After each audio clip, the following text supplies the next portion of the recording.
안녕하세요 여러분, 라이세가 JK대입니다. 오늘부터 현대사에서 가장 놀라운 경제 이야기 중 하나를 다루는 새로운 시리즈를 시작하겠습니다. 바로 일본의 부상입니다. 오늘날 일본은 토요타, 소니, 닌텐도, 혼다, 파나소닉, 고속철도, 로봇공학, 애니메이션, 첨단 제조업, 그리고 세계적 수준의 기술로 잘 알려져 있습니다. 일본은 세계 3위의 경제대국이며 일본 기업들은 전 세계에서 널리 알려져 있습니다. 일본의 제품들은 수십억 명의 삶에 영향을 미쳤습니다. 그러나 불과 몇 세대 전까지만 해도 일본은 완전히 파괴된 상태에 놓여 있었습니다. 도시들은 폐허가 되었고 산업은 파괴되었으며 경제는 무너졌습니다. 수백만 명의 사람들이 단지 살아남기 위해 고군분투했습니다.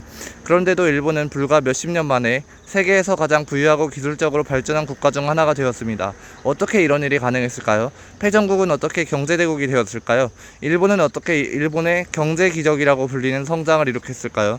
그리고 우리는 이 놀라운 변화에서 어떤 교훈을 얻을 수 있을까요? 지금부터 알아보겠습니다. 일본의 경제적 부상을 이해하려면 먼저 제2차 세계대전이 끝난 시점으로 돌아가야 합니다. 1945년 8월 일본은 연합국에 항복했습니다. 전쟁은 일본을 처참하게 파괴했습니다. 도쿄, 오사카, 나고야, 요코하마와 같은 주요 도시들은 막대한 피해를 입었습니다. 산업 생산은 붕괴했고 교통망은 심각하게 마비되었으며 식량 부족이 일상화되었습니다. 수백만 명이 집을 잃었고 경제는 혼란에 빠졌습니다. 많은 일본인에게 일상은 생존을 위한 투쟁이 되었습니다. 일본의 미래는 불확실해 보였습니다. 전쟁이 끝난 뒤 일본은 미국이 주도하는 연합국의 점령 통치를 받았습니다. 점령은 1945년부터 1952년까지 이어졌습니다. 이 기간에 수많은 개혁이 시행되었습니다. 새로운 헌법이 제정되었고 정치제도가 재편되었으며 농지개혁을 통해 농지가 재분배되었습니다. 소수 세력에 집중되어 있던 경제 권력은 약화되었고 노동권은 확대되었으며 교육제도도 개혁되었습니다. 이러한 변화는 훗날 경제발전을 이루는데 중요한 토대가 되었습니다. 그러나 개혁만으로 번영을 만들어낼 수는 없었습니다. 일본은 여전히 엄청난 어려움에 직면해 있었습니다. 천연자원이 부족했고 산업 기반은 심각하게 파괴되었으며 경제 전체를 재건해야 했습니다. 초기의 경제 회복은 더디게 진행되었습니다. 그러던 중 예상치 못한 사건이 모든 것을 바꾸어 놓았습니다. 바로 한국전쟁이었습니다. 1950년 한반도에서 전쟁이 발발하자 미국과 그 동맹국들은 막대한 양의 물자를 필요로 했습니다. 일본은 한국과 지리적으로 가까웠기 때문에 주요 병참기지가 되었습니다. 미군은 일본 기업들로부터 차량, 장비, 의류, 기계와 각종 보급품을 대량으로 구매했습니다. 이러한 구매는 일본 경제에 강력한 활력을 불어넣었습니다. 공장들은 다시 생산을 시작했고 고용이 증가했으며 기업들의 자신감도 회복되었습니다. 많은 경제학자는 한국전쟁을 일본 경제 회복의 중요한 전환점으로 평가합니다. 물론 한국전쟁 하나만으로 일본의 경제기적이 만들어진 것은 아닙니다. 그러나 일본 경제가 결정적인 시기를 지나던 때에 강력한 추진력을 제공한 것은 분명합니다. 1950년대 중반부터 일본은 급속한 경제성장기에 들어섰습니다. 그 뒤에 벌어진 변화는 역사상 가장 빠르고 인상적인 경제적 변혁 중 하나가 되었습니다. 1950년대부터 1980년대까지 일본은 수십 년 동안 놀라운 성장을 경험했습니다. 산업 생산량이 급증했고 수출이 극적으로 늘어났으며 생활 수준과 가계소득이 향상되었습니다. 새로운 산업들이 등장했고 수백만 명이 중산층으로 진입했습니다. 이 시기는 일본의 경제 기적으로 알려지게 되었습니다. 그렇다면 이러한 기적은 어떻게 가능했을까요? 원인은 단 하나가 아니었습니다. 여러 요인이 함께 작용했습니다. 중요한 요인 중 하나는 정부 정책이었습니다. 일본 정부는 경제발전 과정에서 적극적인 역할을 했습니다. 특히 통상산업성, 즉 MITI가 중요한 역할을 담당했습니다. 통상산업성은 산업정책을 조정하고 전략적으로 중요한 산업을 선정했으며 투자를 장려하고 기술 개발을 지원하고 수출을 촉진했습니다. 일본의 정책 기반자들은 모든 것을 단순히 시장의 힘에 맡기기보다는 민간 기업들과 긴밀하게 협력했습니다. 그들의 목표는 국제적으로 경쟁할 수 있는 산업을 육성하는 것이었습니다. 이러한 방식은 일본식 발전 모델의 중요한 특징이 되었습니다. 또 다른 핵심 요인은 교육이었습니다. 일본은 인적 자본에 막대한 투자를 했습니다.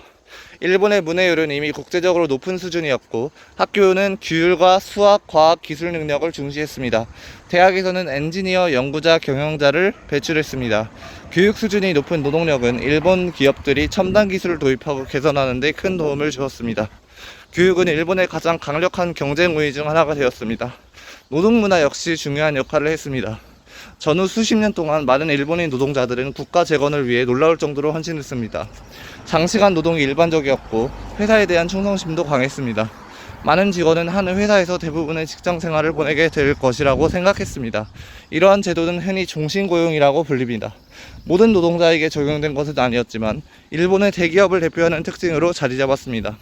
기업들은 직원 교육에 많은 비용을 투자했고 노동자들은 전문적인 기술을 쌓았습니다. 그 결과 생산성이 매우 높은 노동력이 형성되었습니다. 기술도 결정적인 요인이었습니다. 일본은 처음에는 해외에서 많은 기술을 들여왔습니다. 일본 기업들은 외국의 제품과 제조 기술을 주의 깊게 연구했고 미국과 유럽 기업들로부터 배웠습니다. 그러나 단순히 모방하는 데 그치지 않았습니다. 일본 기업들은 기술을 개선하고 생산 방식을 정교하게 다듬었으며 품질을 중시했습니다. 시간이 흐르면서 독자적인 혁신도 만들어냈습니다. 이러한 지속적인 개선에 대한 집념은 가이젠이라고 불리게 되었습니다.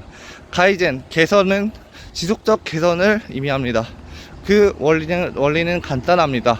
작은 개선이라도 오랜 기간 꾸준히 이어지면 놀라운 성과를 만들어낼 수 있다는 것입니다. 일본 기업들은 이 철학을 경영 전반에 적용했습니다. 공장에서는 효율성을 높이기 위해 노력했고 노동자들은 개선 방안을 제안했으며 관리자들은 낭비를 줄이는 데 집중했습니다. 품질 관리가 최우선 과제가 되었습니다. 이러한 방식 덕분에 일본 기업들은 신뢰성과 정밀성으로 세계적인 명성을 얻었습니다. 자동차 산업은 이를 보여주는 가장 대표적인 사례입니다. 제2차 세계대전 이전까지만 해도 일본의 자동차 산업은 비교적 규모가 작았습니다. 그러나 전쟁이 끝난 뒤 도요타, 닛산, 혼다와 같은 기업들이 빠르게 성장했습니다. 일본 자동차 기업들은 효율성과 품질에 집중했습니다. 낭비를 줄이고 생산성을 높이는 생산 체계를 개발했으며 가장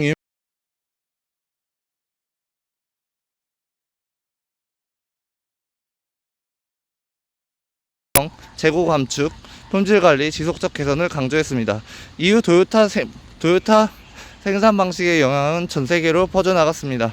오늘날에도 수많은 제조업체가 이 방식에서 영감을 받은 원칙을 활용하고 있습니다. 일본 자동차는 점차 해외에서 인기를 얻었습니다. 소비자들은 일본 자동차의 신뢰성, 연비, 합리적인 가격을 높이 평가했습니다. 수출이 증가하면서 일본 자동차 기업들은 세계 시장의 주요 경쟁자로 성장했습니다. 전자산업도 일본의 또 다른 성공 사례였습니다. 소니, 파나소닉, 도시바, 샤프를 비롯한 수많은 기업이 일본을 기술 강국으로 변화시키는 데 기여했습니다. 전후 초기 일본 기업들은 비교적 단순한 소비재를 생산했지만 기술력은 빠르게 향상되었습니다. 라디오, 텔레비전, 음향기기, 비디오, 녹화기, 카메라를 비롯해 수많은 제품을 개발했습니다. 그중 한 기업은 일본의 기술적 부상을 상징하는 존재가 되었습니다. 바로 소니입니다. 1946년에 설립된 소니는 혁신과 제품 디자인으로 유명해졌습니다. 소니는 전 세계의 관심을 사로잡는 제품들을 선보였습니다. 그 중에서도 가장 유명한 제품은 아마 워크맨일 것입니다. 1979년에 출시된 워크맨은 휴대용 음악의 개념을 완전히 바꿔 놓았습니다. 사람들은 처음으로 자신이 원하는 음악을 어디든 손쉽게 가지고 다닐 수 있게 되었습니다. 워크맨은 세계적인 열풍을 일으켰고 소비자 전자제품 분야에서 일본의 영향력이 커지고 있음을 보여주었습니다. 일본은 정밀 제조 분야에서도 세계적인 선두주자가 되었습니다. 공작기계, 산업용 장비, 광학기기, 첨단 소재 분야에서 일본 기업들은 고품질 제품을 생산한다는 명성을 얻었습니다. 이러한 평판은 강력한 경쟁 우위가 되었습니다. 수출은 일본의 성공에서 중심적인 역할을 했습니다. 일본의 내수 시장도 상당한 규모였지만 국제 시장은 그보다 훨씬 더 큰 기회를 제공했습니다. 일본 기업들은 자동차, 전자제품, 기계, 산업용 장비와 수많은 상품을 전 세계에 판매했습니다.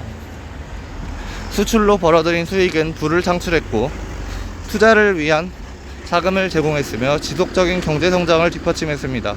수출이 증가하면서 일본은 막대한 무역 흑자를 축적했고 경제적 영향력도 급속히 확대되었습니다.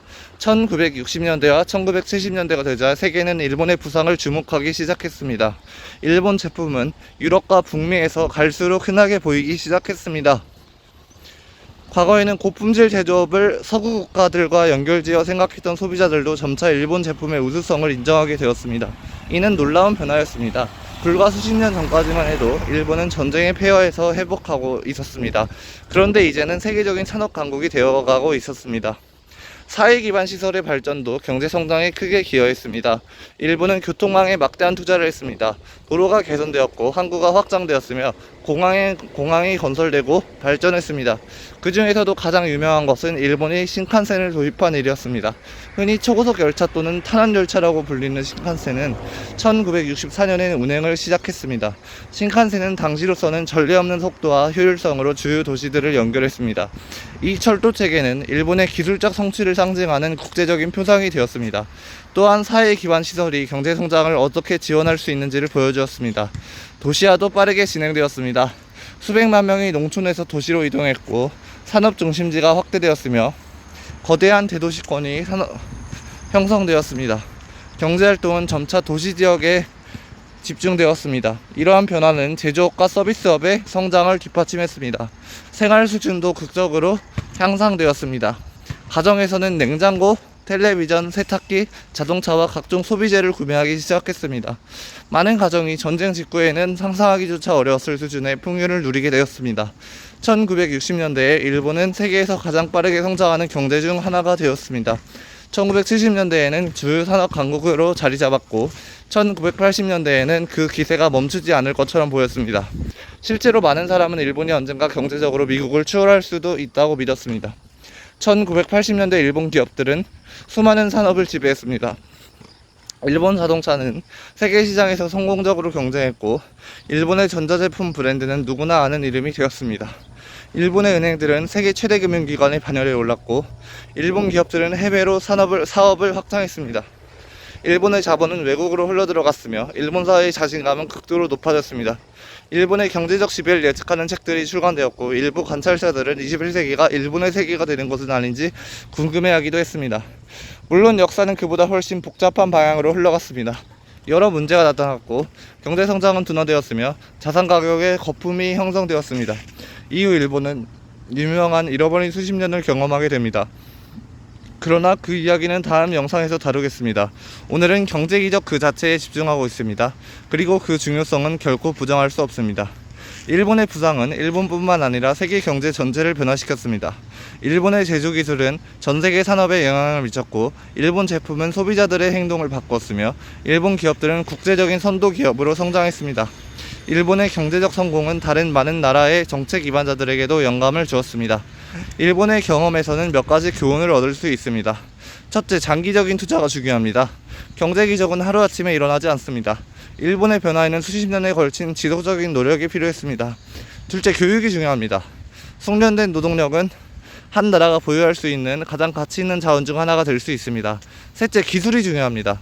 새로운 기술을 도입하고 개선하며 궁극적으로는 독자적인 기술을 창조하는 능력은 경제 발전에 필수적입니다. 넷째, 수출이 중요합니다. 국제시장에 접근할 수 있으면 경제성장을 극적으로 가속할 수 있습니다. 마지막으로 제도가 중요합니다. 정부와 기업 노동자 사이의 효과적인 협력과 조정은 산업 발전을 뒷받침할 수 있습니다. 물론 나라마다 처한 상황은 서로 다릅니다. 어떠한 발전 모델도 다른 나라에 그대로 복제할 수는 없습니다. 그럼에도 일본의 경험은 현대사에서 가장 중요한 경제 이야기 중 하나로 남아 있습니다. 전쟁으로 파괴된 나라가 스스로를 재건했습니다. 풍부한 천연자원을 보유하지 못한 나라가 산업 강국이 되었습니다. 패전한 제국이 세계에서 가장 발전된 경제 중 하나로 탈바꿈했습니다. 이러한 성취는 일본의 경제기적이라고 불리게 되었습니다. 그리고 이는 역사상 가장 놀라운 경제적 변혁의 사례 중 하나로 남아 있습니다. 시청해주셔서 감사합니다. 영상이 재미있으셨다면 좋아요와 구독을 눌러주시고 아래에 댓글도 남겨주세요. 여러분은 일본의 경제기적을 가능하게 한 가장 중요한 요인이 무엇이었다고 생각하시나요?